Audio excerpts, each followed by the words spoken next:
আব্বাসী হুজুর বলেছেন, যারা রাসূলুল্লাহ সাল্লাল্লাহু আলাইহি সাল্লামকে হায়াতুন নবী ও নূরের নবী বিশ্বাস করে না তারা কাফের। নাউযুবিল্লাহ। তাদের আবার কালেমা পড়ে মুসলিম হতে হবে। এ ব্যাপারে আপনার মতামত কি? আব্বাসী হুজুর সাহেব কাফের গ্রুপ অফ ইন্ডাস্ট্রিজের চেয়ারম্যান। ওনার ব্যাগের মধ্যে কাফের সার্টিফিকেট থাকে অনেক। যখন তাকে পায় তখন তাকে একটা করে সার্টিফিকেট ধরিয়ে দেয়। আল্লাহর নবী সাল্লাল্লাহু আলাইহি সাল্লাম নূরের তৈরি না মাটির তৈরি তার সমাধান দিয়েছে মহাগ্রন্থ আল কোরআন। আল্লাহ পাক বলছেন, হে নবী আপনি বলে দিন, ইন্নামা আনা বাশারুম মিসলুকুম, আমি তোমাদের মতোই মানুষ। বাশার মানে হলো মানুষ, আমি তোমাদের মতোই মানুষ। ইউহা ইলাই, আমার কাছে ওহী আসে। মেরাজের রাত্রে রাসূলুল্লাহ সাল্লাল্লাহু আলাইহি ওয়াসাল্লাম যখন প্রথম আসমানে পৌঁছলেন, প্রথম আসমানের দরজা নক করলেন। প্রথম আসমানে আদম আলাইহিস সালাম আছেন। আদম আলাইহিস সালাতু ওয়াস সালাম বললেন, মারহাবাম বিনবিয়িন সালিহিন ওয়া ইবনিন সালিহিন, আমার নেক সন্তানকে ধন্যবাদ আর নেক নবীকে ধন্যবাদ। আদম আলাইহিস সালাতু ওয়াস সালাম ঘোষণা করলেন, নবী মুহাম্মদুর রাসূলুল্লাহ সাল্লাল্লাহু আলাইহি সাল্লাম আদম সন্তান। তাহলে বাপ হলো মাটির আর বেটা হলো নূরের। কিম্ভূত কিমাকার ফতোয়া। আবারও শুনুন, রাসূলুল্লাহ সাল্লাল্লাহু আলাইহি ওয়াসাল্লাম যদি নূরের তৈরি হন, তা দিয়ে যদি মর্যাদা বাড়াবার চেষ্টা করেন, নবীর মর্যাদা নূরের বললে বাড়ানো হয় না, কমানো হয়। কারণ আদম ছিলেন মাটির আর ফেরেশতা ছিলেন নূরের। কে কাকে সেজদা করলেন? নূরের ফেরেশতা মাটির আদমকে সেজদা করলেন। আল্লাহ পাক নূরের মর্যাদা বৃদ্ধি করেন নাই, মাটির মর্যাদা বৃদ্ধি করেছেন। অতএব এটা বললে নবীর অবমাননা হয়। মিয়ানমারের জান্তা সরকার এখন পরাজয় বরণ করছে। পরাজয়ের দ্বার প্রান্তে অত্যাচারী শাসক এখন নিজেই বিপদে। এখান থেকে আমাদের শিক্ষণীয় কি? রোহিঙ্গা মুসলমানদের জন্য দোয়ার দরখাস্ত।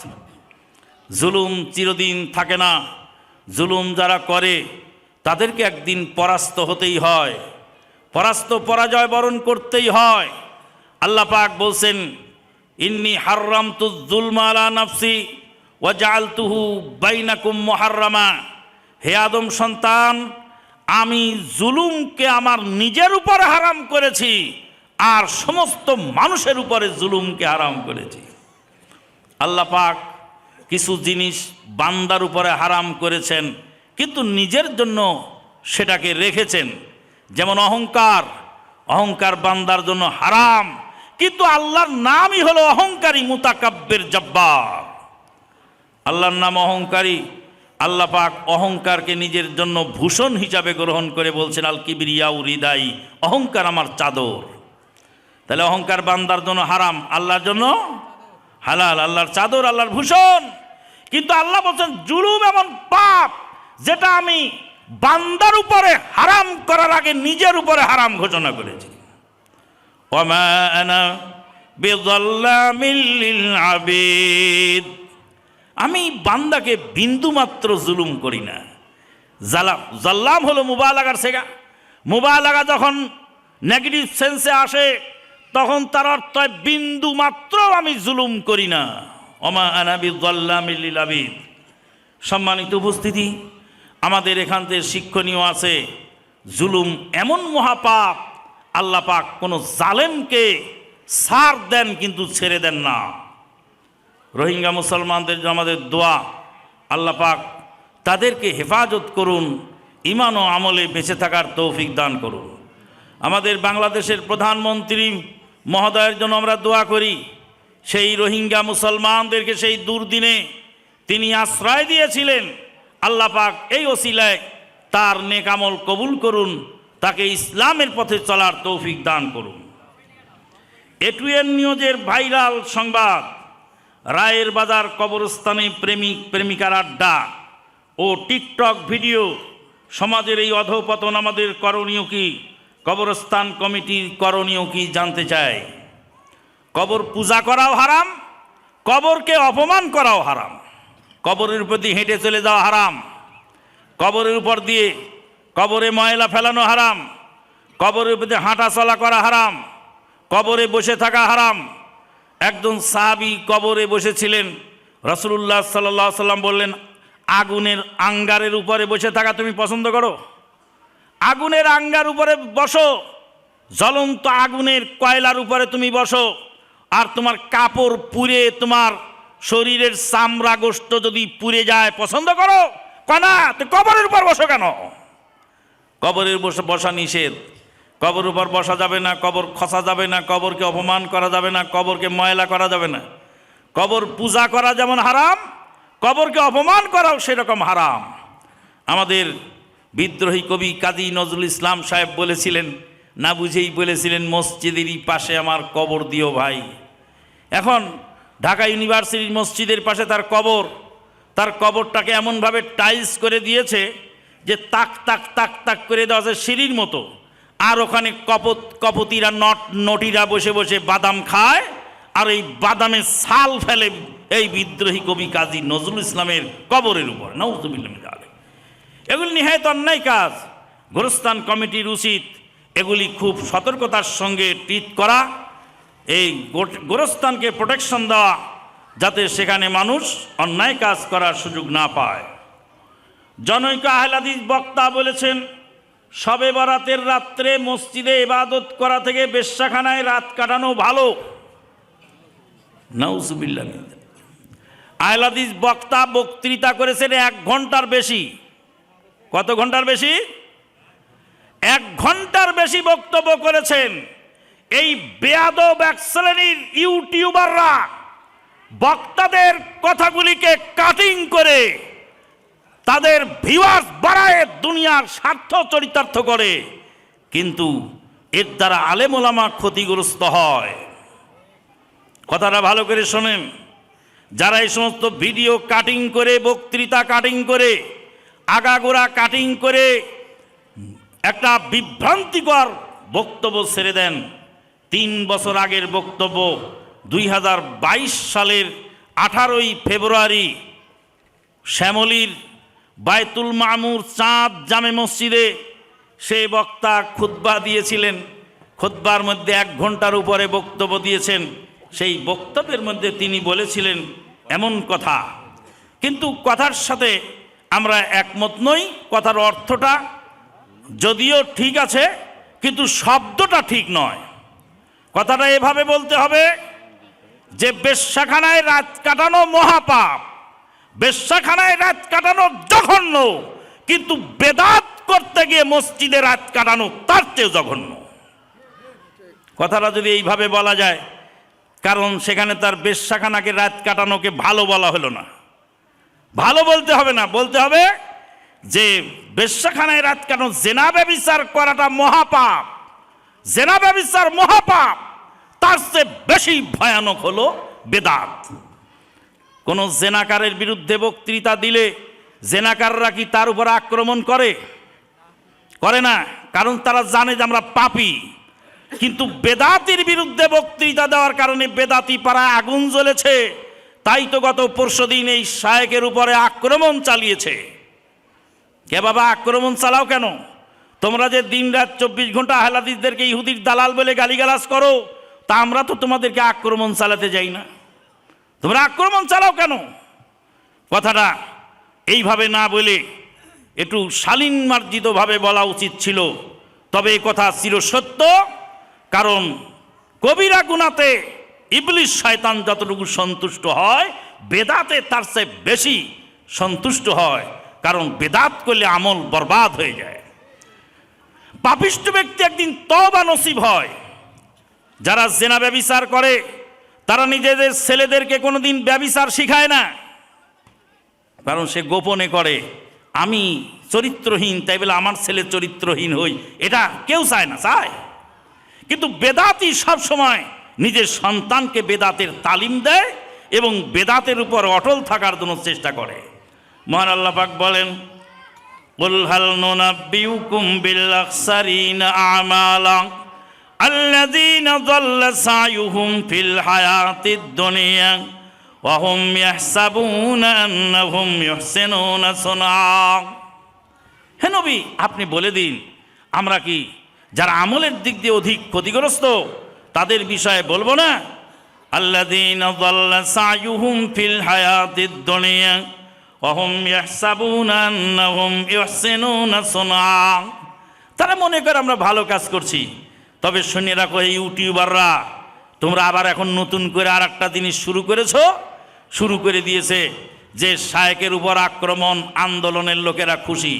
এ সমস্ত বাজে বক্তব্য দিয়ে জাতিকে বিভ্রান্ত করার চেষ্টা করো না। তোমরা যে দুইটা পয়সার লোভে যা ইচ্ছা তাই করতে পারো, এটা জাতি জেনে গেছে। আমাদের কোনো ভাই আক্রান্ত হলে আমরা বসে থাকবো না ইনশাআল্লাহ। আমরা তাদের সাথে একাত্মতা ঘোষণা করব। আমার ভাই ক্ষতিগ্রস্ত হোক, এটা আমরা চাই নাই, কোনোদিনও চাবো না ইনশাআল্লাহ। রফুল ইয়াদাইন করা যাবে না, কারণ এটা হাদিস সুন্নত নয়। তাই বলেছেন আব্বাসী হুজুর। আব্বাসী হুজুর সাহেব কি ফেকার কেতাবগুলি পড়েন নাই? নুরুল আনোয়ার কেতাবে লেখা আছে আল হাদিসু হুয়া মুরাদিফুস সুন্নাহ ওয়াস সুন্নাতু হিয়া মুরাদিফাতুন লিল হাদিস। হাদিস হলো সুন্নতের প্রতিশব্দ আর সুন্নত হলো হাদিসের প্রতিশব্দ।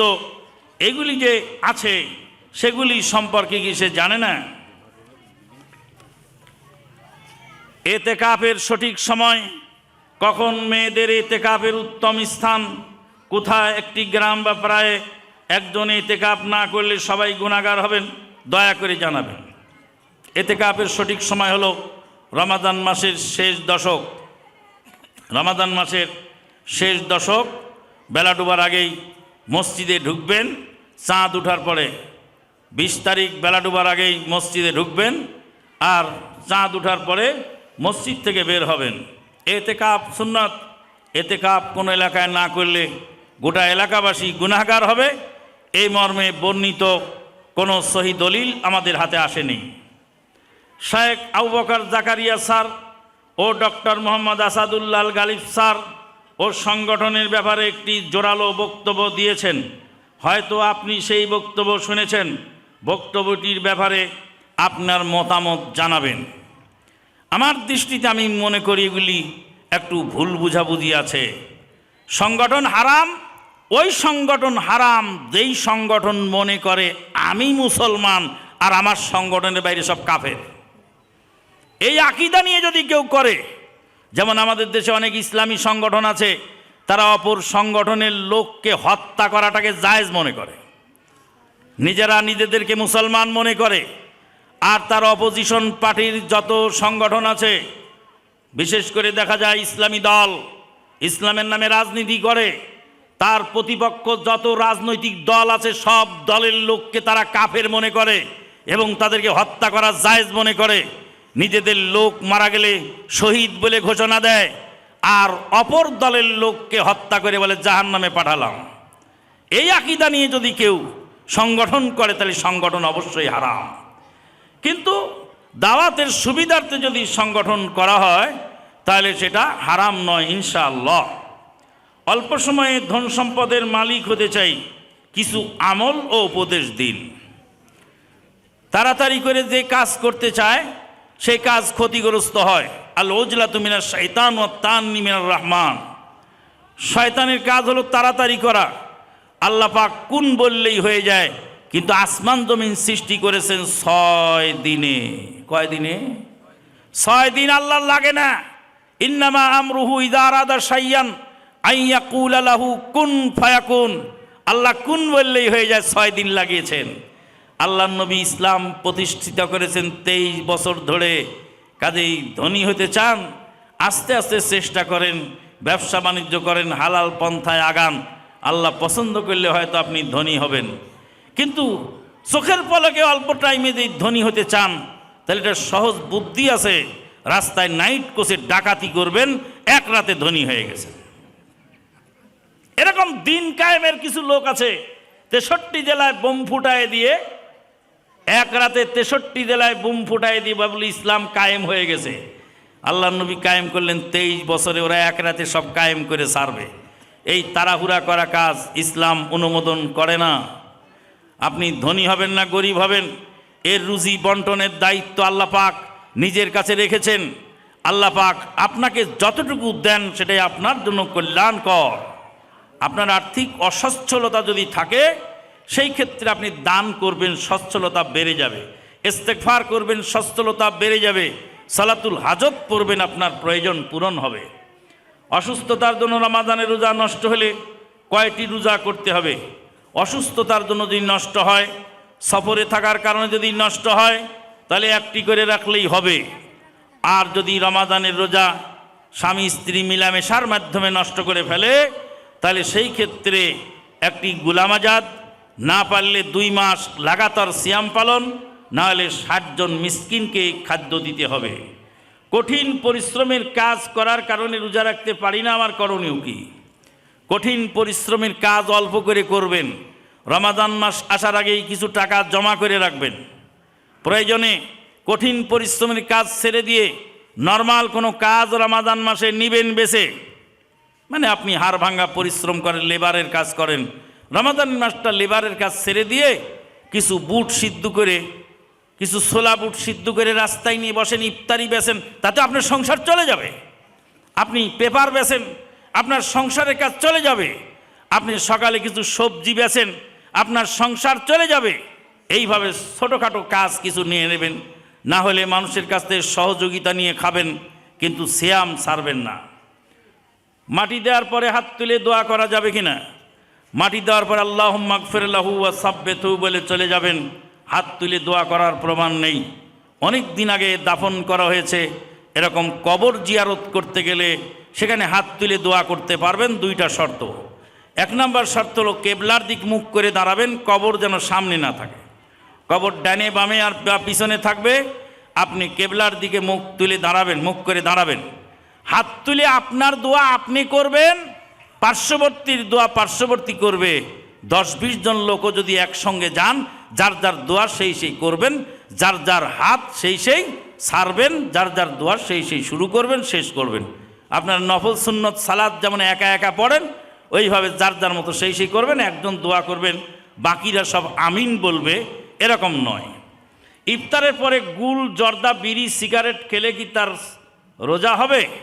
গুল, বিড়ি, সিগারেট এগুলি খেলেন মানে নেশাদার দ্রব্য খেলে তার ইবাদত কবুল হয় না 40 দিন মর্মে একটি হাদিস আসছে। অতএব সেগুলি পরিহার করা উচিত।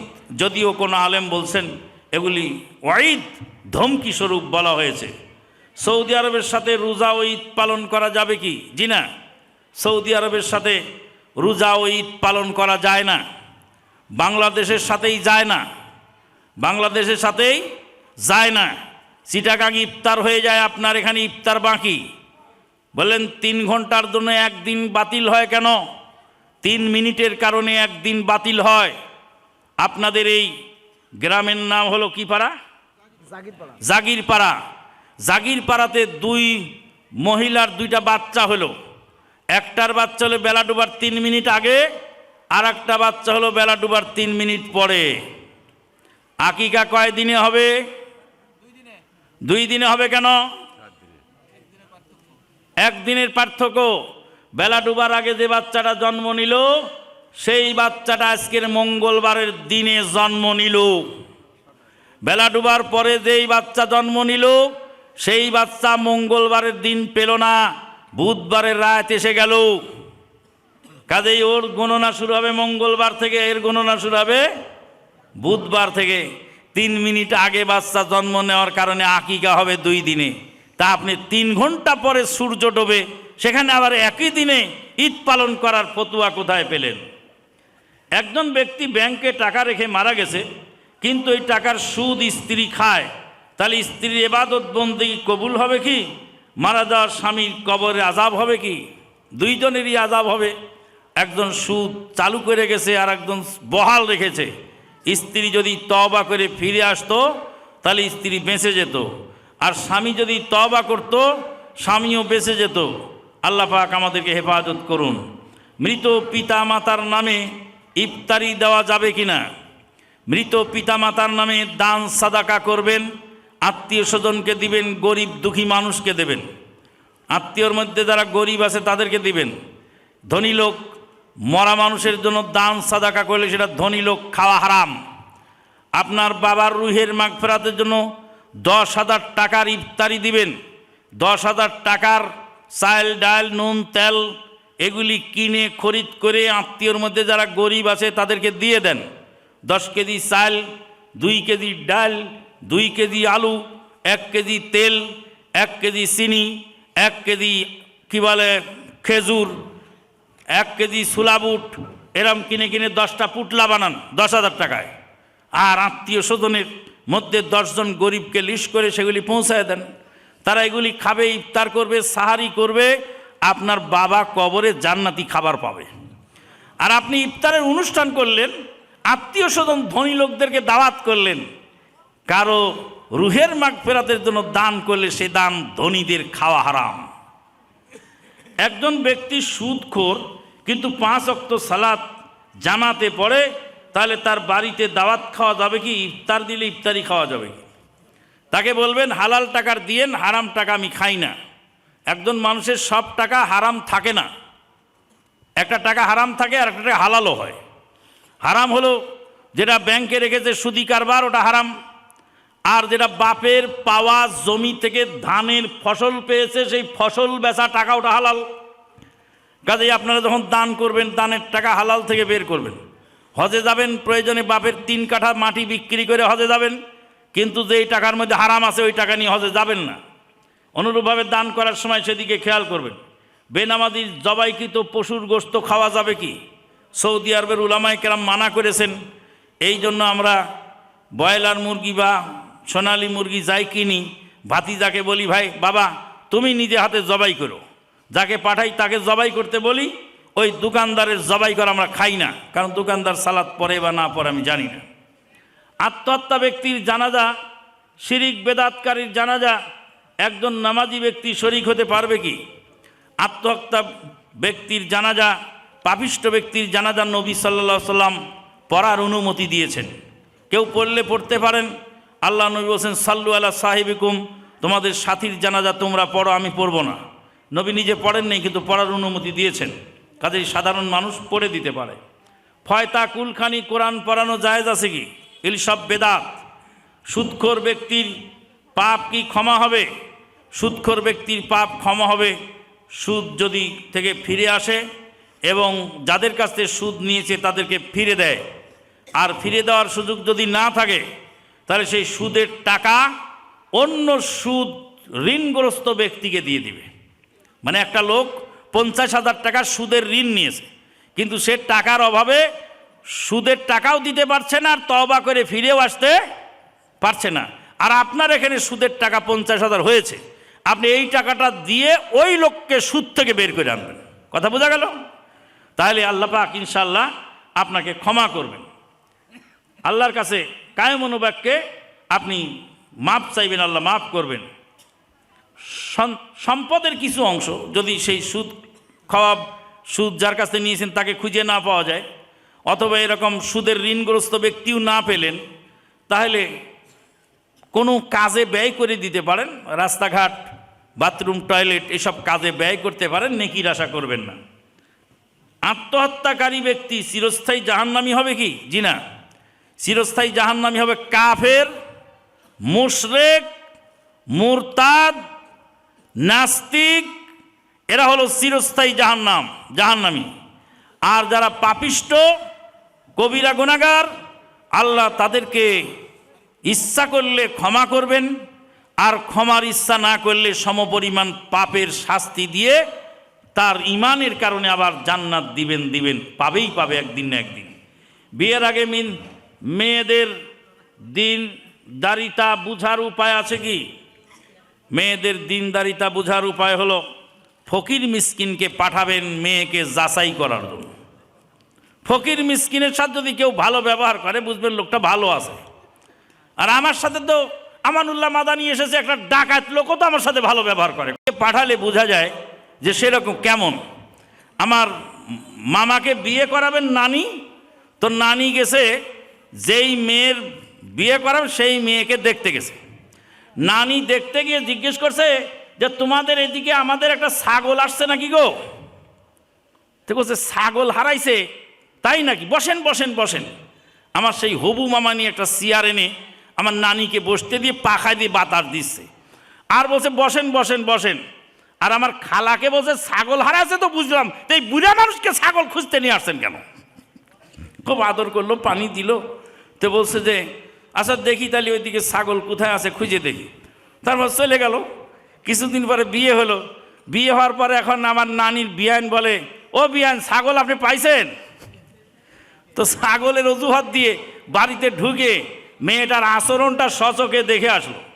এইভাবে আপনি অনেক কিছু জানতে পারবেন এবং পাড়া প্রতিবেশীকে জিজ্ঞেস করলে জানা যাবে। পেঁয়াজ রসুন আলু পাট এগুলি জাকাত আছে কি? পেঁয়াজ রসুন আলু এগুলি পচনশীল, এগুলি জাকাত নাই মর্মে অধিকাংশ আলেম বলছেন লাইসাফিল খাদরাওয়াতে সাদাকা, শাকসবজিতে জাকাত নাই, শাকসবজিতে জাকাত নাই। আবার কেউ কেউ বলছেন আলু যেহেতু সংরক্ষণ করা যায়, পেঁয়াজ রসুন যেহেতু সংরক্ষণ করা যায়, পেঁয়াজ রসুন খাদ্য না হলেও আলুটা খাদ্য, সেই হিসাবে কোনো কোনো ওলামায়ে কেরাম বলছে আলুর জাকাত দেওয়া যেতে পারে। জাকাতের টাকা না দিয়ে শাড়ি কাপড় দিলে জাকাতের হক আদায় হবে কি? জি না। জাকাতের যেই সম্পদ যেটা সেটা গরিবকে দিয়ে দিবেন, ফসলের জাকাত ফসল দিয়ে দিবেন, টাকার জাকাত টাকা দিয়ে দিবেন, আর ফেতরা দিবেন খাদ্যদ্রব্য দিয়ে। এটাই সুন্নতি তরিকা। তারাবির সালাত 8 রাকাত নাকি 20 রাকাত? নবী সাল্লাল্লাহু আলাইহি ওয়াসাল্লাম তারাবির সালাত 8 রাকাত পড়েছেন, বেতের সহ 11। কে কয় রাকাত পড়েছে ওটা আর আমার দেখার সুযোগ নেই। আবু তোহা আদনানের ওয়াজ শোনা যাবে কি? আবু তোহা আদনানের মতো লোকের ওয়াজ শোনার জন্য আপনি এত বাতিক কেন? আলেম ওলামা কি দেশে অভাব পড়ে গেছে নাকি? শায়েখ মতিউর রহমান মাদানী হাফেজাহুল্লাহ হাজার হাজার ওয়াজ আছে, সেগুলি শুনে আগে শেষ করেন, তারপর আবু তাহাদ আদনানির মতো বেয়াদব যে মানহাজের মুখে থুতু মারে এই সমস্ত বেয়াদবদের ওয়াজ শুনবেন না শুনবেন এটা পরের ব্যাপার। যেই বক্তাকে ওয়াজের আগে 20,000 টাকা দিতে হয়, ওয়াজের পরে 30,000 দিতে হয়, এমন বক্তার ওয়াজ শোনা যাবে কি? এমন বক্তাকে দাওয়াত দিলেন কেন? ওয়াজ শোনার মাসলা তো পরে, দাওয়াত দিবেন কিনা সেটা হলো ব্যাপার। এটা হলো কন্ট্রাক্টর, আর কন্ট্রাক্টর আপনারাই বানিয়েছেন। কারণ যে কন্ট্রাক্ট করে না তখন আপনার টাকা হাত থেকে বের হয় না, আর যে কন্ট্রাক্ট করে তাকে ঠিকমতো কন্ট্রাক্ট মতোই দিয়ে থাকেন। কাজে আপনারাও সংশোধন হন, বক্তাও সংশোধন হয়ে যাবে। আত্মসাৎকারী হজ করলে হত্যাকারী অপরের টাকা হরণকারীর বিধান কি? তারা কি নামাজও তাদের হজ হবে? আত্মসাৎকারী আত্মসাতের টাকা দিয়ে যদি হজ করে হজ হবে না, হারাম টাকার ইবাদত কবুল হয় না। আর সে যে হালাল টাকায় হজ করে তাতে আত্মসাৎকারীর পাপ হিসাবে সে পাপ পাবে, কিন্তু তার হজ হয়ে যাবে। নিজের নাম যশ বড়ত্ব প্রকাশ করার জন্য ওয়াজ মাহফিলে বেশি টাকা দান করে, তার বিধান কি? যারা মানুষকে দেখাবার জন্য দান করবে তাদের বিধান তো হাদিসে এসছে, তাদেরকে আল্লাহ পাক জাহান্নাম উদ্বোধন করবেন আর বলবেন তোমরা দুনিয়াবি স্বার্থে দান করেছিলে। এক ব্যক্তি সালাত পড়ে কিন্তু সে সূরা দোয়া তসবিহ কিছুই জানে না, তার কি সালাত হবে? শিখতে পারে না বলে। শিখতে পারে না মানে গালিগালাজ জানে, বকাবাজি জানে, সব জানে, কিন্তু এটা শেখে না। ওকে বইকে দেখেন, দেখবেন একবার বকবেন 3টা বকা দিবে। ওরা বলি মুখস্থ করছে কোত্থেকে? খালি দোয়া মুখস্থ হয় না মানে? চেষ্টা করলেই হবে, চেষ্টা করতে হবে। কোনো ব্যক্তিকে কেন্দ্র করে কেউ যদি মসজিদে নামাজ পড়া ছেড়ে দিয়ে বাড়িতে নামাজ আদায় করে, তার সালাত হবে কি? কোনো ব্যক্তির জন্য মসজিদ ত্যাগ করার অনুমতি নেই। সুদের টাকা দিয়ে হজ করেছে, আবার 5 ওয়াক্ত সালাত জামাতে আদায় করে, তার সালাত হবে কি? সুদের টাকা দিয়ে হজ করেছে, হজ কবুল করবে না করবে আল্লাহ জানেন, তবে হারাম টাকার ইবাদত কবুল হয় না। ওয়ারিসের সম্পদ না দিলে, কোরআন হাদিসের আলোকে বলুন, ওয়ারিসের সম্পদ না দিলে যার যতটুকু আত্মসাৎ করবে সমপরিমাণ নেকি কেটে তাকে দেওয়া হবে। জমি কট বা বন্দুক নেওয়া জায়েজ আছে কি? জমি কট বন্দুক নিলেন, টাকা ফুল থেকে গেল, টাকা সব থাকবে, কিন্তু টাকা ফুল পরিশোধ করার পরে আপনি জমি ফেরত দিবেন আর বাকি ফসল খেলেন, এগুলি একটা পাক্কা সুদ। পাক্কা সুদ। সুদ থেকে বাঁচতে হলে বছরে বছরে কর্তন সিস্টেম রাখতে হবে। জমির ভাড়া বাবদ এত টাকা কর্তন হবে, মূল টাকা থেকে টাকা কাটতে থাকবে। কাটতে কাটতে ওই লোক যদি ফেরত না নিতে পারে, এক সময় অটোমেটিকলি তার হাতে ফেরত আসবে। এটা ওলামায়ে কেরামদের ফতোয়া। কিন্তু নির্ভরযোগ্য মাসলা হলো যে আপনি মাসে মাসে ভাড়া সিস্টেম রাখবেন। আল্লাহ পাক আমাদের কবুল করুন। বেটা তোর কথায় তো শেখ মুজিবুর রহমান সাহেবের শগুন, নাউযুবিল্লাহ মিন যালিক। প্রেসিডেন্ট জিয়াউর রহমান তিনি তো কথায় কথায় ইনশাআল্লাহ বলেছেন। আমাদের দেশের বড় বড় নেতৃস্থানীয় যারা আছেন, তারাও তো সব সময় কথায় কথায় আলহামদুলিল্লাহ, ইন্না লিল্লাহ, আস্তাগফিরুল্লাহ এগুলি বলে। তো বাংলার মধ্যে আরবি ঢুকালে শগুন হয়, তো তুই বল যে ইনারাও শগুন ছিলেন। প্রশাসনের কাছে আমাদের অনুরোধ, এই সমস্ত কুলাঙ্গারদেরকে ধরে উপযুক্ত শাস্তির আওতায় আনা হোক। বাংলা একাডেমি একবার বাংলা আর আরবি কেটে কেটে সব উলট পালট করতে শুরু করেছিল। আমি আমার খুতবার মধ্যে, ঈদের খুতবায় বলেছিলাম, ঈদকে আপনারা বাংলা একাডেমি রস্যই দ ঈদ, ঈদ আইন ইয়া দাল ঈদ, আইনিয়াদের ঈদ, দাল দুই পেশ দুন, ঈদুন টেনে পড়তে হবে। এই জন্যই দীর্ঘই দ ঈদ লেখা হয়। রস্যই দ ঈদ যদি লেখেন তাহলে হবে ঈদ। ঈদ বলে কি ঠিক হবে না? ওখানে একটা মাদ আছে, এটা হলো আপনার মদ্দে তাবেঈ, এরা একালিপ মাদ। জেরের বাম পাশে যজমালা ইয়া থাকলে একালিপ মাদ টানতে হয়, তাহলে বোধ ঈদ। তাহলে আরবি ঈদকে যদি রস্যই দ ঈদ বানানো যায় তাহলে হয় ঈদ। আর যদি দীর্ঘই দ ঈদ দিলে ঈদ হয়, আর যদি রস্যই দ ঈদ দেন তাহলে ঈদ। চট করে যদি ঈদ বলে ছেড়ে দেন, আইনের নিচে জের, আইন জের দাল ঈদ, তা ঈদ যদি হয় তাহলে সঠিক উচ্চারণ হয় না। কোরআনে আল্লাহ যেভাবে বলছেন, আল্লাহুম্মা রব্বানা আনজিল আলাইনা মাইদাতাম মিনাস সামাই তাকুনু লানা ঈদান লিআউয়ালিনা ওয়া আখিরিনা। ঈদ শব্দটি কোরআনে আছে। ঈদ লিখতে 3টি অক্ষর লাগে। ঈদ শব্দ যদি আপনি উচ্চারণ করেন তাহলে 3 × 30 নেকি হয়ে যায়। আর বাংলা একাডেমি যেভাবে লেখলো আইন আর দাল, মাঝখানে ইয়াটা হজব করে রস্যই ঈদ লেখলে 2টা অক্ষর হয় কোরআনের। ঈদ বানানের সঙ্গে পূর্ণ মিল হয় না। তারপর বাংলা একাডেমির কর্মকর্তাদেরকে বললাম, তোর নাম হলো বাংলা একাডেমি, ও বেটা বাংলার সাথে একাডেমি লাগালি, একাডেমিটাও তো ইংরেজি। হ্যাঁ, বাংলার সাথে আরবি লাগালে সমস্যা হয় বেটা বেয়াদব। তো তুই যে বাংলার সাথে যে ইংরেজি লাগালি বাংলা একাডেমি, তুই তো নিজেই বাংলিশ। যারা বাংলার সাথে ইংরেজি লাগায় তারা কি বাংলিশ? তোমার নামটাই তো বাংলিশ। আমি বাংলা একাডেমির নাম নিয়ে বিতর্ক সৃষ্টি করতে চাচ্ছি না। বলছি যে বাংলা একাডেমি যে বলছে, বাংলা একাডেমির দায়িত্বশীলরা যে বলছে এখান থেকে বিদেশি ভাষা ঝেড়ে ফেলো, তো বিদেশি ভাষাটা যদি ঝাড়তে হয় তাহলে তোমারটা আগে ঝাড়ো। তুমি বাংলা একাডেমি, একটা বাংলা শব্দ আর একটা একাডেমি ইংরেজি শব্দ, 2 শব্দ দিয়ে তোমার নামটা আগে সংশোধন করো, তারপরে কথা বলো। কথা কি বোঝা যায়? ভাষা আন্দোলনের সময় কথাগুলি বলতে হচ্ছে যে আজকে আমাদের মসজিদের মিম্বারগুলিতে মাতৃভাষায় খুতবা চালু হলে আমরা বুঝতে পারবো বাংলা ভাষা আন্দোলন পূর্ণাঙ্গভাবে সাকসেসফুল হয়েছে। তবে ভালো করে শুনে রাখেন, যখন কোনো ভাষার মধ্যে আরেকটা ভাষা ঢোকে তখন সেই ভাষারই অন্তর্ভুক্ত হয়ে যায়, সেটা সেই ভাষার অন্তর্ভুক্ত হয়ে যায়, যারই ফলশ্রুতিতে আমাদের নেতা, বাংলাদেশের স্বাধীনতার যিনি অগ্রনায়ক, তিনি তার ভাষণে বলছেন এই দেশকে মুক্ত করে ছাড়ব ইনশাআল্লাহ। তার মানে তার বাংলা ভাষণে ইনশাআল্লাহ শব্দটি এসেছে।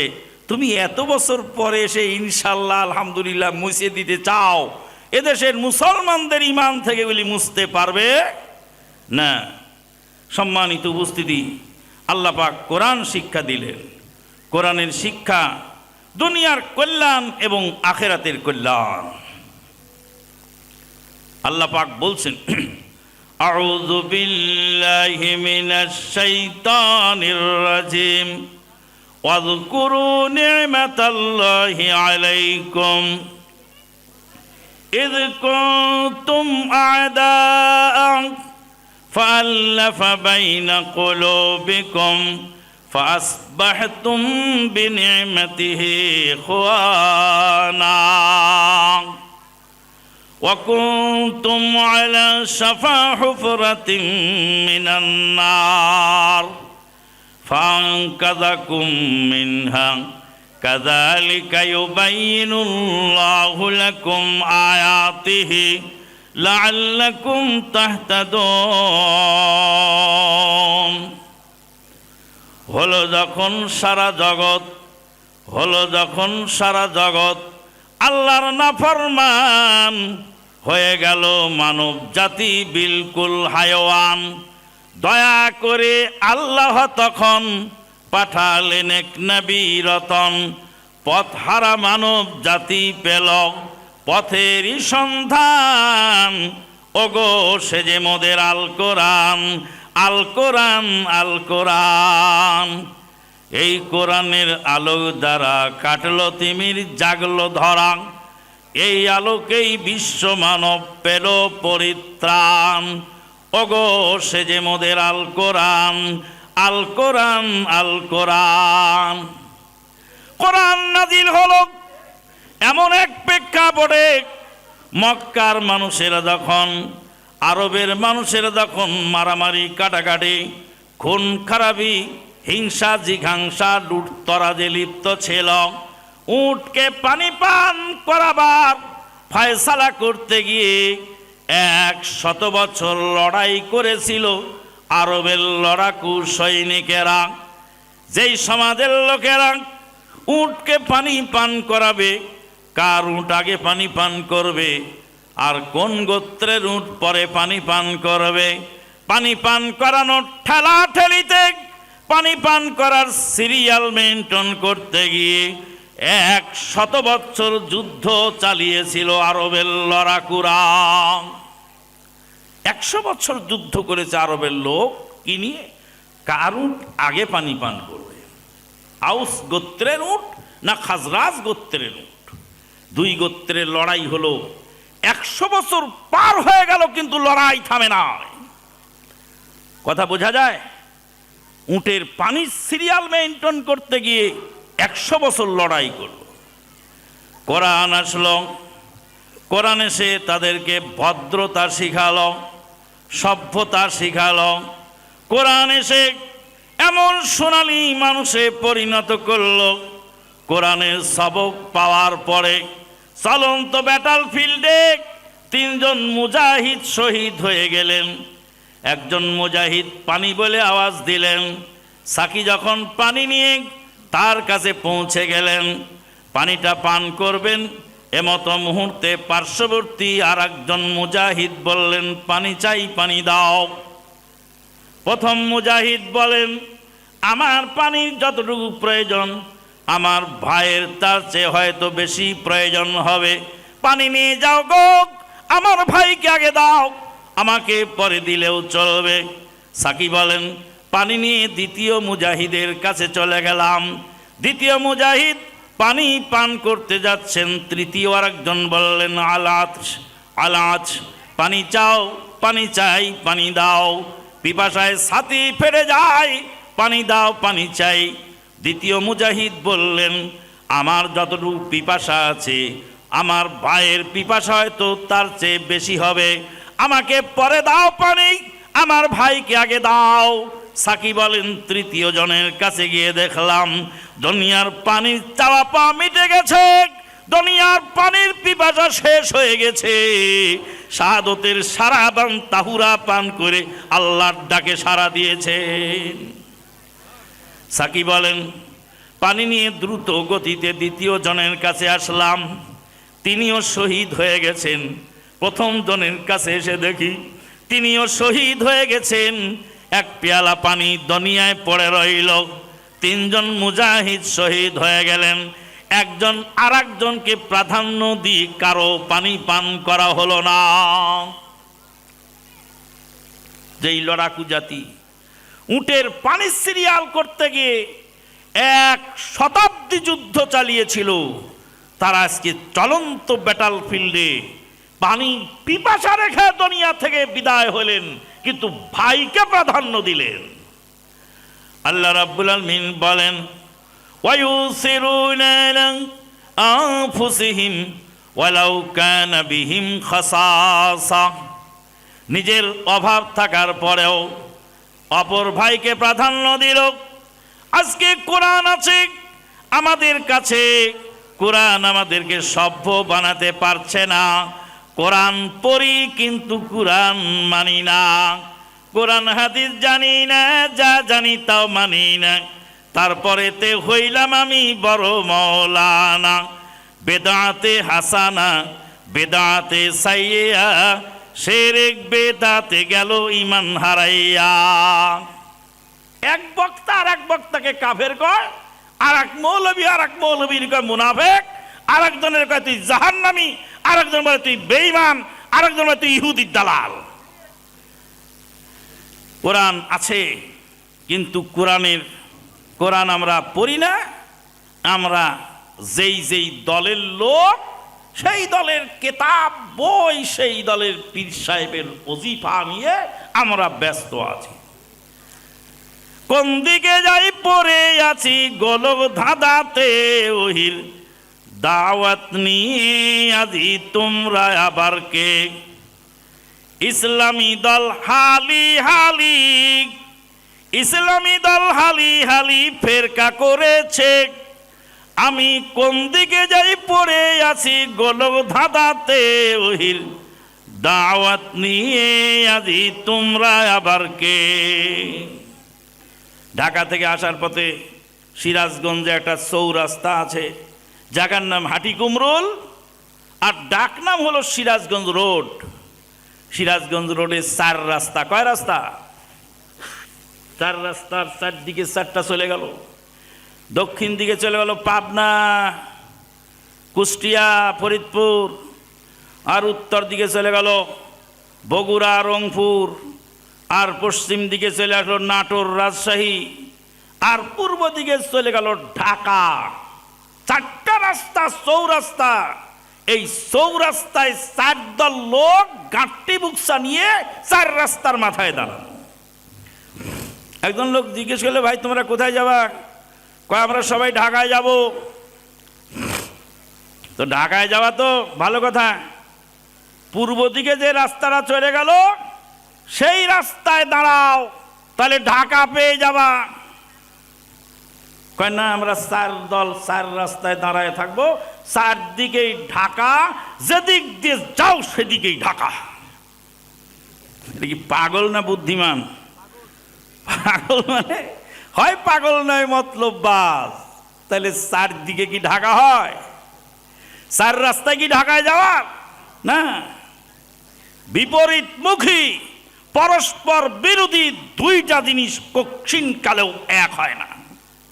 এখন রাত, এখন দিন। একজন বলো রাত, একজন বলো দিন। তো দুইজনের কথা কি ঠিক হয়?